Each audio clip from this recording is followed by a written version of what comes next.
నిత్యం నిత్యం ఏపీ రాజకీయం అంతా వెంకటేశ్వర స్వామి చుట్టూనే తిరుగుతుంది. ఆయన అఖిలాండ కోటి బ్రహ్మాండ నాయకుడు, కోట్లాది మంది భక్తులకు కలియుగ దైవం, ఇంటింటి దైవం. అలాంటి దైవాన్ని గడిచిన 5 ఏళ్ళు 6 ఏళ్ళు 7 ఏళ్ళుగా రోజు వివాదాస్పదమే. రోజు ఎందుకు అంతకుముందు లేదు ఈ వైపరీత్యం, అంతకుముందు లేదు ఇలా. అసలు తిరుమల కొండలకు సంబంధించి రాజశేఖర్ రెడ్డి మొదలెట్టిన 7 కొండలు ఎందుకు 2 కొండలు జాలవా అన్న దగ్గర మొదలైన ఇది జగన్మోహన్ రెడ్డి ముఖ్యమంత్రి అయిన తర్వాత ఇక పీక్ స్టేజ్కి వెళ్ళిపోయింది. ప్రతిదీ అక్కడ బోర్డు నియామకాల దగ్గర నుంచి మొదలు పెడితే, వంటల దగ్గర నుంచి మొదలు పెడితే, అన్నప్రసాదాల దగ్గర నుంచి మొదలు పెడితే, పవిత్రమైన ఆ లడ్డు దొరికితే చాలు అని ఎగబడే అంత పవిత్రమైన లడ్డు ప్రసాదాల దగ్గర నుంచి మొదలు పెడితే మీ బతుకులు తగలయ్యా, చివరికి దేవుడికి భక్తులు వేసే కానుకలు కూడా దొంగతనంగా ఎత్తుకుపోయే దుర్మార్గపు స్థాయికి దిగజారిన చండాలపు బతుకులు. అది కాకుండా వాటి మీద ఎంక్వైరీ చేస్తుంటే కూడా నీచమైన స్టేట్మెంట్లు, నీచమైన రాజకీయం. కనీసం దేవుడంటే భక్తి లేకపోయే, దేవుడంటే భయం లేకపోయే, కనీసం భక్తుల మనోభావాలు దెబ్బతింటాయనే ఆ ఆలోచన ఇది కూడా లేకపోతేట. పోని భక్తుల్ని భక్తులుగా గుర్తించట్లేదు, కనీసం మీరు వాళ్ళని ఓటర్లుగానైనా గుర్తించండి రా బాబు. అరే మనం వాళ్ళని ఏమన్నా అంటే వాళ్ళు ఓట్లు పడవని ఆ భయంతోనన్నా బతకండి కొద్దిగా రాజకీయాల్లో. ఇంత నీచమా? తెలుగు వాకిళ్లలో, తెలుగు లోగిళ్లలో మతాలకు అతీతంగా, కులాలకు అతీతంగా వెంకటేశ్వర స్వామిని కొలవనివాడు, నమ్మనివాడు, లేదా నమ్మకం పక్కన పెట్టండి, కొంతమంది నాస్తికులు ఉంటే ఉండవచ్చు, నేను దాన్ని నాస్తికులు కూడా గౌరవిస్తారు మనోభావాలు. అలాంటి దైవం జోలికి రోజు రాజకీయం చేస్తున్నారు, నిత్యం వివాదాల్లోకి లాగుతున్నారు, ఆయన చుట్టూనే రాజకీయం తిప్పుతున్నారు అంటే లోపం ఎక్కడుంది? పైగా ఎవరన్నా ఆయన గురించి మాట్లాడితే, ఆయన గురించి పోరాడితే, ఆ దేవుడి గురించి పోరాడే వాళ్ళకి వార్నింగులు, థ్రెటనింగులు, వాళ్ళ మీద పరువు నష్టం కేసులు, చంపేస్తామని బెదిరింపులు, భూత పురాణాలు, సోషల్ మీడియాలో ట్రోలింగులు. ఎందుకు? ఏం సాధిద్దామని? భానుప్రకాష్ రెడ్డి గారు, ఎందుకు నిత్యం వెంకటేశ్వర స్వామి చుట్టూనే రాజకీయం తిరుగుతుంది? రాజకీయం మాత్రమే కాదు, ఆయనని వివాదాల్లోకి లాగుతున్నారు. చేసిన ఏదో పనులు, తప్పుడు పనులు చాలవన్నట్టు మళ్ళీ వాటిని సమర్థించుకోవడం, లేకపోతే వాటిని ఎవడన్నా ప్రశ్నిస్తే వాళ్ళ మీద కేసులు పెట్టడమో, లేకపోతే ఉదాహరణకి మీరే ఉన్నారు, మిమ్మల్ని చంపేస్తామని మిమ్మల్ని బెదిరియడమో, మీ మీద బూత్ ట్రోలింగులు చేయడమో. అంటే మీ గురించి నేను చూశాను కాబట్టి చెప్తున్నా. మీరు అదేదో పరకామణి కేసు వేసినందుకు మీ మీద ఇది ఎట్లా? ఇది పైగా మేము భక్తులము, మేము చైర్మన్ చేశాము, మేము ఇంకోటి చేశాము అని మళ్ళీ వాళ్ళు చెప్పుకుంటారు. ఇంత నీచమైన స్థాయి ఎందుకు వచ్చిందండి అక్కడ పరిస్థితి?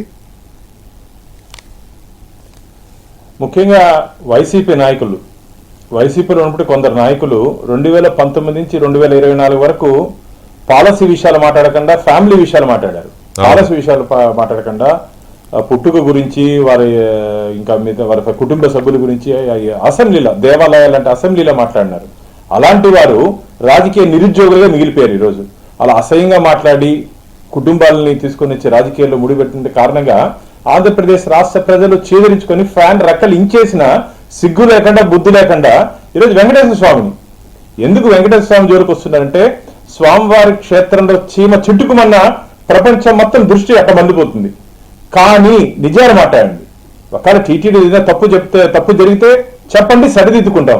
అంతేగాని అబద్ధాలకి క్యార్ ఆఫ్ అడ్రస్ గా మిగిలిపోయినట్టు వైసీపీ నాయకులు దీన్ని దాదాపు ఉదాహరణ కరుణాకర్ రెడ్డి గారు దాదాపు ఒక 6 నెలలుగా రాజకీయ నిరుద్యోగం మిగిలిపోయారు. ఈ ప్రభుత్వం 2024 ఎన్నికల్లో ఆంధ్ర తిరుపతి ప్రజలు దాదాపు 60,000 ఓట్ల చిరుకుతో వారిని ఓడించడం జరిగింది. అప్పటి నుంచి నెలకు ఒకసారి గోశాల నుంచి గోవిందుడి వరకు చేతుల ఆధారాలు లేకుండా ఏదో ఒకటి మసిపూసేయాలని చెప్పి ఒక దుష్ట ఆలోచనతో కరుణాకర్ రెడ్డి గారు మాట్లాడుతున్నారు. దాని మీద నేను కూడా కంప్లైంట్ ఇవ్వడం జరిగింది. దాని మీద వారు కూడా విచారణ పిలిపించారు. నేను ఏం చెప్తున్నానంటే, మీకు రాజకీయం ఉంటే రాజకీయంగా చూసుకుంటాం, మనం రాజకీయాలు ఉంటే రాజకీయంగా చూసుకుంటాం.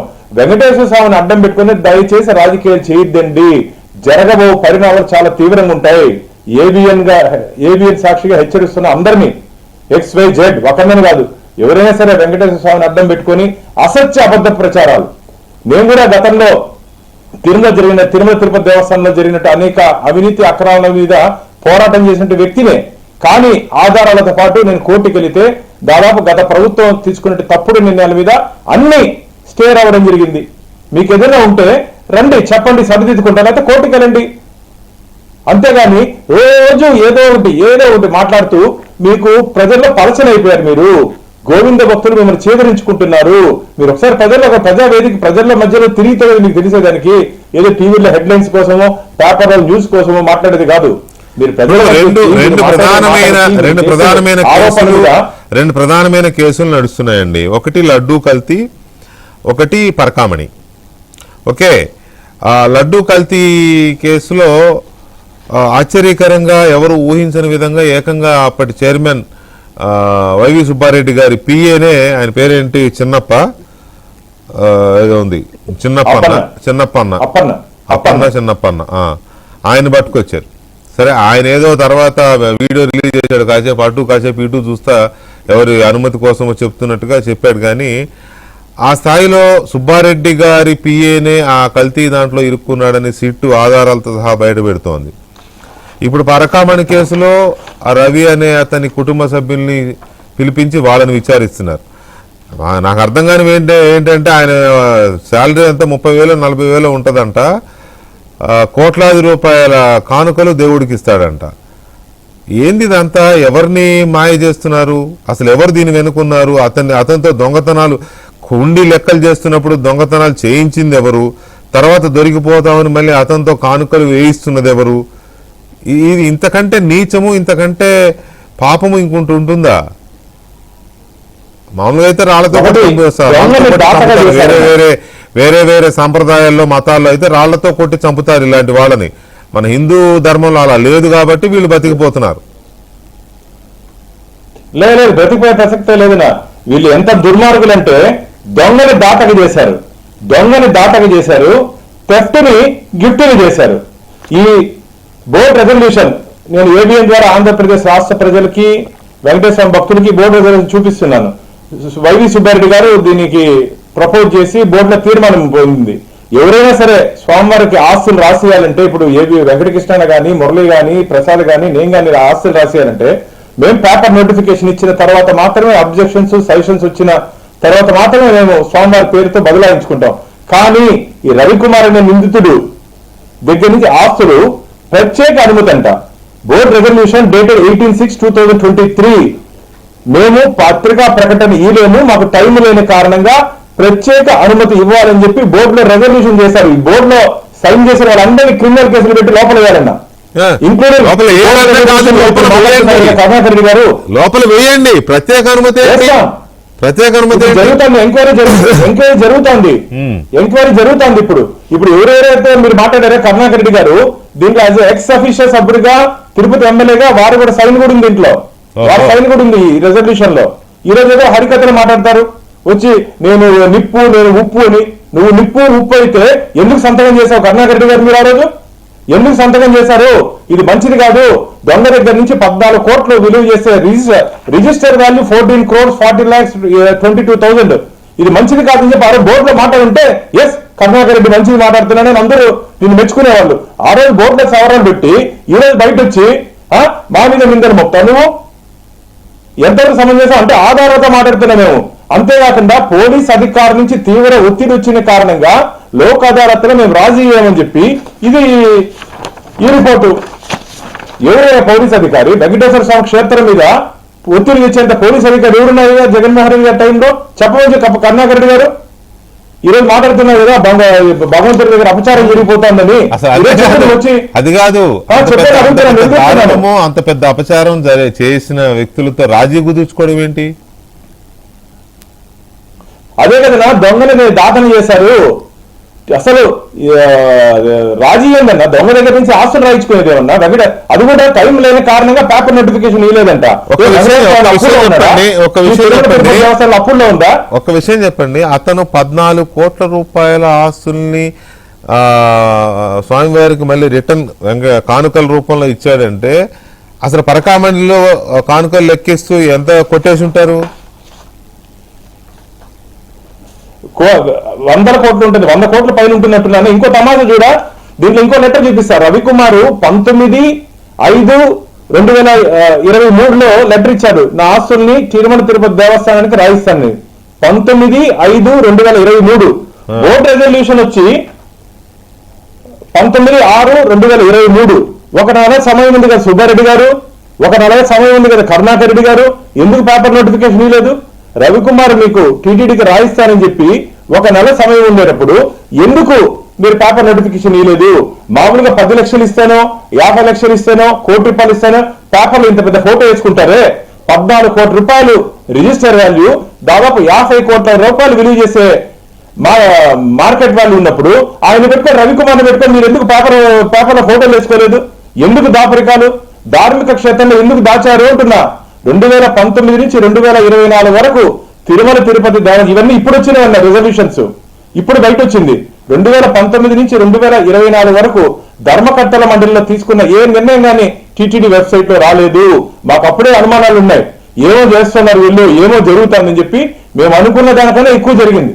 మేము అనుకున్న దానికన్నా, మేము ఊహించిన దానికన్నా ఏది జరగదు ఏది జరగకూడదు అనుకున్నామో తిరుమల తిరుపతి దేవస్థానంలో అన్ని చేశారు ఈ దరిద్రులు, అన్ని చేశారని. సారీ, నేను బాధతో మాట్లాడుతున్నా. చాలా చిన్న పదం. ఏం పోయే కాలం అయ్యా మీకు? ఏం పోయే కాలం అయ్యా? దేవుడు సొత్తుకొచ్చారు మీరు, ఏం పోయే కాలం మీకు? దేవుడి దగ్గర దొంగలించండి ఏ విధంగా లోకాయుక్తలు తీసుకుని రాజీ చేస్తారు. అందుకనే హైకోర్టు బాగా ముటిక్కారేసింది. ఎవరు రాజీ చేశారో వారి మీద కూడా చర్యలు తీసుకోమని చెప్పింది. ఎవరు రాజీ చేశారో ఆ న్యాయమూర్తి మీద కూడా క్రమశిక్షణ చర్య తీసుకోమని చెప్పింది. కోర్టు అంత సీరియస్ గా ఉంది. రాజీ కుదరచ్చు. దొంగతనం చేస్తే రాజీ ఏంటో నాకు అర్థం కాలే అసలు. అది బోర్డు ఎలాగా రాజీ ఒప్పుకుందో, రాజీ కుదిరిందో, కానుకలు ఎత్తుకుపోవడం ఏంటో, తర్వాత చైర్మన్ పిఏనే లడ్డూ కల్తీ చేసిన కంపెనీల దగ్గర కమిషన్ తీసుకోవడం ఏంటో. ఇది మురళి గారు, ఇదంతా నిజంగా ఇది చాలా అత్యంత నీచమైనది. సరే, మీరు ఎప్పుడు మాట్లాడినా అక్కడ పనిచేసే కార్మికులు, వాళ్ళ జీతాలు, వాళ్ళ డిమాండ్లు, వీటి గురించి ఎప్పుడు మాట్లాడుతూ ఉంటారు. అవి ఒక ఎత్తు, అవి వాళ్ళ కష్టము, దాన్ని పరిష్కరించడము ప్రభుత్వాలు, వ్యవస్థలు, బోర్డు, ఇది ఒక ఎత్తు. కానీ ఇది ఎక్కడ అన్యాయం సార్? ఇది కల్తీలో చైర్మన్ పిఏ ఉండడం ఏంటి? వాడు నా పెద్ద సుతపోస కబుర్లు చెప్తున్నాడు ఇప్పుడు వచ్చి. తర్వాత పరకామణిలో డబ్బులు ఎత్తుకుపోవడం ఏంటి? నెలకు 30,000 జీతం లేని 14 కోట్లు కానుకలు ఇవ్వడం ఏంటి? ఆగమేఘాల మీద ప్రత్యేక అనుమతులు ఇవ్వడం ఏంటి? ఇదంతా చూస్తూ ఉంటే అందరూ ఒక్కటే చేసినట్టు అనిపించట్లా ఈ పాపాలన్నీ? దాంట్లో సందేహమే ఉంది సార్, చాలా క్లియర్ గా మనకు కనిపిస్తోంది. రెండవది, మీరు అన్నట్టుగా వెంకటేశ్వర స్వామి కేంద్రంగా ఇవన్నీ ఎందుకు జరుగుతున్నాయి? వివాదాల కేంద్రంగా వెంకటేశ్వర స్వామి అవుతున్నాడా, వెంకటేశ్వర స్వామిని అడ్డం పెట్టుకొని వివాదాలని వీళ్ళు కేంద్రంగా మారుస్తున్నారా అన్నది కూడా చాలా కీలకమైనటువంటి ప్రశ్న. ఇక్కడ నాకు అర్థం కానటువంటిది ఏమంటే, ఈ రోజు రవికుమార్ అనే అతను దొంగతనంలో పట్టుబడిన తర్వాత జరిగిన పరిణామాలన్నీ మనం చర్చిస్తున్నాం. మంచిదే, అతను శిక్షించాలి గట్టిగా. ఇప్పుడు భానుప్రకాష్ రెడ్డి గారు అన్నట్టుగా దొంగను దాతనం చేయడం ఎట్లా సాధ్యమైంది, ఇప్పుడు ఆ దాతని దొంగగానే ఎట్లా ట్రీట్ చేయాలా ఏందనే విషయాలన్నింటి కూడా చర్చనీయాంశాలే. కానీ నాకు ఇక్కడ అర్థం కాదు ఏంటంటే, 35 ఏళ్లుగా ఇతను చిన్నజీర మఠం నుంచి ఎందుకు వచ్చేవాడు తెలుసా? పరకామణిలో ఈయన పని ఏంటంటే, ఆ డబ్బులు లెక్క పెట్టే వాళ్ళందరినీ తనిఖీ చేయడం కోసం వచ్చేటువంటి మనిషిన సూపర్వైజర్. ఇది బాగుంది.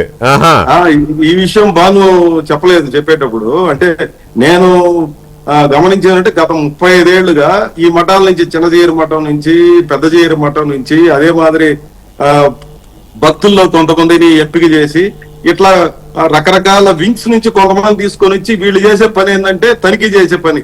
అంటే ఎవరు దొంగతనాలకి పాల్పడకుండా లేదా తప్పులు జరగకుండా తనిఖీ చేయడం కోసం వచ్చే విజిలెన్స్ అన్నమాట వీళ్ళంతా కూడా, విజిలెన్స్ సెటప్. కానీ ఇతను గత 35 ఏళ్లుగా ఏ రకమైనటువంటి పాత్రను పోషిస్తున్నాడో మనకందరికీ కళ్ళకు కట్టినట్టు కనపడింది. ఇదొక సత్యం. అంటే టీటీడీ ఉద్యోగస్తులకి ఒక్క దుస్తులు కూడా ఉండవు. పైన బనీన్ వేసుకోవడానికి లేదు, లోపల డ్రైర్ వేసుకోవడానికి లేదు, ఒక 4 మూరల పంచి మాత్రం కట్టుకోవడానికే అవకాశం ఉంటుంది. ఇంకే రకమైనటువంటి ఆచ్ఛాదనలు కూడా వాళ్ళ మీద ఉండవు. అంత పకడ్బందీగా ఉద్యోగస్తుల్ని మీరు మెయింటైన్ చేస్తూ ఉంటారు. తనిఖీకి వచ్చేవాడు 35 సంవత్సరాలుగా ఈ రకమైనటువంటి పద్ధతుల్లో చేస్తున్నాడు.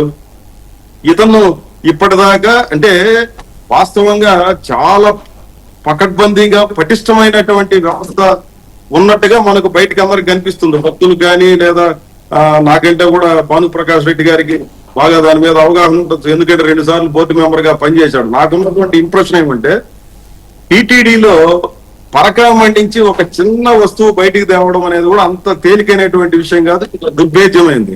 చిన్నప్పుడు మేము వినేవాళ్ళు ఇట్లా రకరకాలుగా కొంతమంది మింగేసి ఉంగరాలు మింగేసి లేదా వజ్రాలు మింగేసి బయటకు వచ్చి మోషన్ కి తీసుకొని ఆ తర్వాత అమ్ముకొని పెద్ద పెద్ద మిద్దులు మేడలు కట్టినటువంటి వాళ్ళకు చిన్నప్పుడు మేము వినేవాళ్ళం. వీటన్నిటిని నియంత్రించడానికి చాలా సిస్టమ్స్ తీసుకొని వచ్చారు, చాలా మార్పులు చేశారు. సీసీటీవీలని లేదంటే ఇట్లాంటి రకరకాల వ్యవస్థలను నిర్మాణం చేసి దాదాపు తప్పులు జరగనటువంటి పద్ధతుల్ని తీసుకొచ్చారు. ఇట్లా తప్పులు జరగకుండా తీసుకొని రావడానికి అవసరమైన పటిష్టమైన వ్యవస్థని తీసుకొని రావడంలో ఎన్టీ రామారావు గారికి చాలా కీలకమైనటువంటి పాత్ర. తెలుగుదేశం పార్టీ 1983లో అధికారంలోకి వచ్చిన తర్వాత చాలా మార్పులను తిరుమల కొండ మీద వ్యవస్థాగతంగా చాలా మార్పులు తీసుకొని వచ్చింది. పటిష్టమైనటువంటి వ్యవస్థని నిర్మాణం చేసింది. భక్తుల్లో కూడా చాలా పెద్ద విశ్వాసాన్ని పాదుకోల్పడంలో చాలా సీరియస్ రోల్ ప్లే చేసింది. ఇది ఏమాత్రం ఏ ఒక్కరు కూడా కాదనలేనటువంటి సత్యం ఇది. ఇది చాలా స్పష్టంగా మనకు కనిపిస్తుంది. ఇట్లాంటి వ్యవస్థ ఉన్నటువంటి దగ్గర 35 ఏళ్లుగా ఇతను ఎట్లా చేస్తున్నాడు. రెండవది ఆ పట్టణంలో కీలకమైనటువంటి పాత్రధారిగా మఠం నుంచి ఇతను ఒకడే 35 ఏళ్లుగా ఇంకా వేరే వాళ్ళ పేరు ఎక్కడ ప్రస్తావన కూడా రాలేదు చూడండి.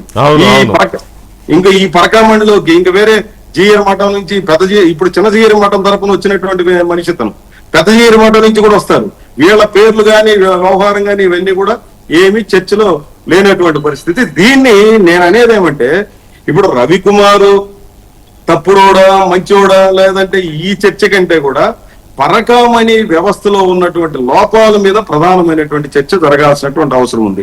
అసలు ఈ రవికుమార్ ఒకడేనా లేదంటే ఇంకా ఇలాంటి ఉన్నారా? కరెక్ట్. ఇట్లాంటి వ్యక్తులు శక్తులు ఏమైనా దీని వెనకాల ఉన్నాయా? వాస్తవంగా నాకు తెలిసి ఆంజనేయ రెడ్డి ఐపీఎస్ ఆఫీసర్ కొన్ని సిఫార్సులు చేశాడు. కొండ మీద ఎట్లాంటి విజిలెన్స్ లో ఏమేమి మార్పులు తీసుకొని రావాలి, గుడి లోపల గాని గుడి బయట గాని లేదా పరకామణి వ్యవస్థలో గాని ఇట్లాంటి అనేక ఆస్పెక్ట్స్ ఆయన చెప్పాడు. ఈయన చెప్పడమే కాదు, గతంలో ఉన్నటువంటి కేంద్ర ప్రభుత్వం తరఫున ఎక్స్పర్ట్స్ కొంతమంది వచ్చి చేశారు. అదే మాదిరి మన ఆంధ్ర రాష్ట్రంలోనే కాదు ఇంకొన్ని రాష్ట్రాల నుంచి ఎక్స్పర్ట్స్ గా ఉన్నటువంటి డీజీపీని తీసుకొని వచ్చి తిరుమల కొండ మీద తిరుపతిలో రకరకాల సమావేశాలు జరిపి వీటన్నింటి పటిష్టం చేయించడం కోసం చాలా ప్రయత్నాలన్నీ చేశారు. ఇవన్నీ కూడా విన్నప్పుడు లేదా ఆ తరువాత రోజుల్లో చాలా ఈ వ్యవస్థ చాలా పటిష్టంగా ఉన్నటువంటి ఇంప్రెషన్ లో ఉండేవాడు. కానీ ఇప్పుడు జరిగినటువంటి ఘటన అసలు ఏం జరుగుతోంది, భక్తుల మనోభావాలకు సంబంధించిన ఇదే ఒక ప్రశ్నార్థకంగా మారిపోయినటువంటి పరిస్థితి. ఇదేదో నేననేది విమర్శల సమస్య కాదు. గతంలో ఉండేవాళ్ళే తప్పు చేశారు. 35 ఏళ్లుగా ఉన్నటువంటి వాడు తప్పు. 35 ఏళ్లుగా ఎన్ని గవర్నమెంట్లు మీరు అన్నట్టు మురళి గారు, ఒక ఎలుక దూరింది అని అంటే చాలా ఎలుకలు దూరి ఉంటాయి. అవి ఎన్ని ఎలుకలు లెక్క చెప్పడం కష్టం కావచ్చు, కానీ ఎలుక దూరింది అని అంటే ఖచ్చితంగా ఇంకా చాలా ఎలుకలు దూరి ఉంటాయి. ఆ ఎలుకలు మరి దీని మీద నా సజెషన్ ఏమంటే సార్, ఇప్పుడు ప్రభుత్వం విచారణ జరిపిస్తా ఉంది. డీజీ స్థాయిలో హైకోర్టు విచారణ జరపని చెప్పింది. 3 అధికారులని విఆర్ పంపించారు. రకరకాల విచారణలు అన్ని జరుగుతున్నాయి. నేననేది ఒక సిట్టింగ్ జడ్జితో విచారణ జరిపిస్తే మరిన్ని విషయాలు దీని చుట్టూ చాలా అంశాలు ఉన్నాయి. ఇదేదో ఒక పార్టీకి పరిమితం చేసో కొంతమంది వ్యక్తులకు పరిమితం చేసో కాదు. నేను ఇప్పుడు భానుప్రకాష్ రెడ్డి గారు చాలా గట్టిగా మాట్లాడిన సంతోషమే. ఆయన తప్పులన్నింటినీ కూడా ప్రశ్నించడాన్ని లేదా వీటన్నిటిని కూడా మాట్లాడడాన్ని నేను స్వాగతిస్తా ఉన్నాను. కానీ ఈ రాజీ చేసుకునే గత బోర్డు చేసినటువంటి నిర్ణయంలో బీజేపీ సభ్యులు కూడా ఉన్నారు కదా. బీజేపీ వాళ్ళు బోర్డు సభ్యులుగా గతంలో ఉన్నారు కదా. వైసీపీ ఉన్నారు.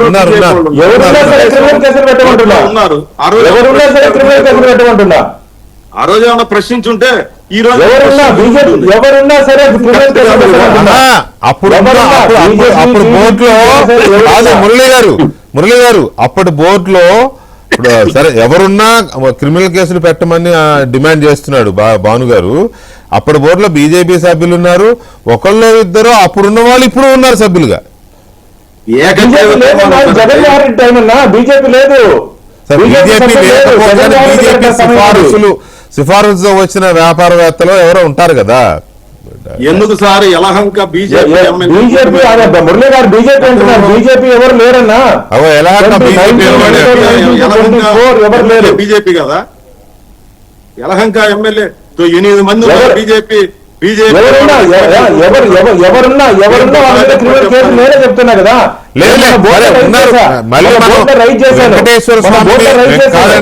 వెంకటేశ్వర స్వామి చుట్టూ వివాదాలు ఎందుకు జరుగుతున్నాయి, ఎందుకు రాజకీయాలు జరుగుతున్నాయి మనమే చర్చ పెట్టి మళ్ళీ దాంట్లోకి రాజకీయాలను కాకుండా ఎవరున్నా శిక్షించాల్సిందే, ఎవరున్నా చర్యలు తీసుకోవాల్సిందే, అందులో సందేహం లేదు. ఆ పార్టీ ఈ పార్టీ ఇందాక ఎర్రచంద్రం ఎలాగైతే చెప్పానో అన్ని పార్టీలు ఉంటారని ఇక్కడ కూడా అందరూ ఉంటారు. కాకపోతే ఏంటంటే మరి ఇంత దారుణంగా కానుకల్లో కూడా ఎత్తుకుపోయి మీరు అన్నట్టు 35 ఏళ్ళ నుంచి ఆ వ్యక్తి వస్తున్నాడంటే ఇది చాలా షాకింగ్ ఇదే అది. రైట్, సప్తగిరి ప్రసాద్ గారు ఏంటి దీని మీద ఎలాంటి చర్యలు తీసుకోవాలి, ఎందుకు ఈ రకంగా జరుగుతోంది? అటు లడ్డు విషయంలో ఏకంగా చైర్మన్ పిఏనే ఇప్పుడు సిట్ అరెస్ట్ చేయడము, ప్రశ్నించడము, ఇప్పుడు దీంట్లో పరకామణి కేసులో ఏంటో రాజీ కుదుర్చుకుంటారంట, లేకపోతే థెఫ్ట్ని గిఫ్ట్గా రిటర్న్ ఇస్తారంట. ఏంటో నా ఇష్టమేనా ఎత్తుకుపోవడం, తీసుకొచ్చి మళ్ళీ హుండీలో వేయడం. ఇక్కడ పరకామణి కేసులు అసలైన చోర శిఖామణి బయట రావాలా, అందుకనే హైకోర్టు ఇచ్చినటువంటి తీర్పు నాకు తెలిసి సాక్షాత్తు అఖిలాండ కోటి బ్రహ్మాండ నాయకుడు దేవదేవుడే జడ్జి గారు మనసులోకి వెళ్ళి ఈ విధమైన జడ్జిమెంట్ ఇప్పించారేమో అని అనిపించింది. ఎందుకంటే ఎప్పుడో 3 సంవత్సరాలు 4 సంవత్సరాల క్రితం జరిగినటువంటి కేసు అయిపోయింది. భానుప్రకాష్ రెడ్డి గారికే క్రెడిట్ ఇవ్వాలి. భానుప్రకాష్ రెడ్డి గారికి no doubt about it. Venkateswara Swamy అఖిలాండ కోటి బ్రహ్మాండ నాయకుడు దేవదేవుడు సీతానాయకుడు శ్రుతిజన పోషకుడు జడ్జి గారు గన్నమనేని రామకృష్ణ ప్రసాద్ గారి యొక్క మనసులో పరకాయ ప్రవేశం చేసి proceedings before the Lok Adalat case number the said officer is also direct to seize the entire record from TTD relating to board resolution if any and made by the official TTD board and submit the same to the court properly sealed bracket లో seal చేసి నా ముందర పెట్టాడంటే దాదాపు 16 bundles అయినాయి ఆ రికార్డులన్నీ. ఆ 16 bundles ని సీజ్ చేసి తీసుకొచ్చి జడ్జి గారి ముందు పెడితే జడ్జి గారు ఇచ్చిన తీర్పుతో డీజీ స్థాయి అధికారి విచారణ చేస్తున్నారు. రాజీ ఎవరు చేశారు, రాజీ చేయించడానికి ఎవరు కృషి చేశారు, దీని వెనకాల ఎవరున్నారు, చోరీ చేసిన సొత్తుని ఎలా క్యాష్ చేశావు, డాలర్లు కొట్టేశావు కదా దాన్ని ఎలా క్యాష్ చేశావు, ఎప్పటి నుండి చేస్తున్నావు అని అన్ని అంశాలు మొత్తం మొదటి నుండి పాతాళం నుండి తవ్వి తీస్తున్నారు. సార్ విజిలెన్స్ అధికారులు ఇచ్చినటువంటి రిపోర్ట్ లో ఒక పాయింట్ చెప్తాను, కొంచెం త్వరగా టైం అయిపోతుంది. It is pertinent to mention that on being asked that Satish Kumar AVSO, who is working as PAT TTD, stated that under the extreme pressure from the police, he affected compromise in the court. ఆ point రావాలా, ఎవరు ఆ police అధికారులు? Satish Kumar AVSO పైన extreme గా pressure పెట్టినటువంటి police ఉన్నత అధికారి ఒక ఐపీఎస్ అధికారి ఉన్నాడు, అతని పాత్ర కూడా బయట వస్తుంది. వీళ్ళు దొంగలు ఊర్లు పంచుకుని సంబరపడిపోయి అయిపోయింది, కేసు ఇంతటితో మూసేసినారు, వెంకటేశ్వర స్వామి నిలబడుకొని కన్ను మూసుకొని ఉన్నాడు, మనం బట్టుకు మనం డాలర్లు కొట్టేద్దామని ప్లాన్ లో ఉన్నారు. వెంకటేశ్వర స్వామి కన్ను తెరిచాడు. ఈ రోజు దొంగల బండారం మొత్తం బయట వస్తుంది. హైకోర్టు ఇచ్చిన తీర్పు మీరు చూడండి సార్. ముగిద్దాం కొంచెం త్వరగా, టైం అయింది ప్లీజ్. 1/6 తీర్పు జరిగేంత లేదు కానీ టైము, మీ ఒపీనియన్ చెప్పండి చాలు. క్రిస్టల్ క్లియర్ ఒపీనియన్ ఏముంది సార్, నిజమైన దొంగ బయట రావాలి. ఇక్కడ రవికుమార్ కేవలం పాత్రదారుడే. ఈ యొక్క రాజీని అమలు చేయడానికి ఇది సిఐ స్థాయిలోనూ డిఎస్పీ స్థాయిలోనూ జరిగే రాజీ కాదు, డీజీ స్థాయిలో జరగాల్సిన దర్యాప్తు. ఇది రాజీ జరిగిందే నేను చెప్తే. ఇప్పుడు ఒక దొంగను పట్టుకున్నారు, తీసుకొచ్చారు కోర్టులో, ఇది సామాన్యమైన విషయం కాదు. రాజీ చేయడానికి ఒక సర్కిల్ ఇన్స్పెక్టర్ స్థాయి అధికారి సరిపోడు.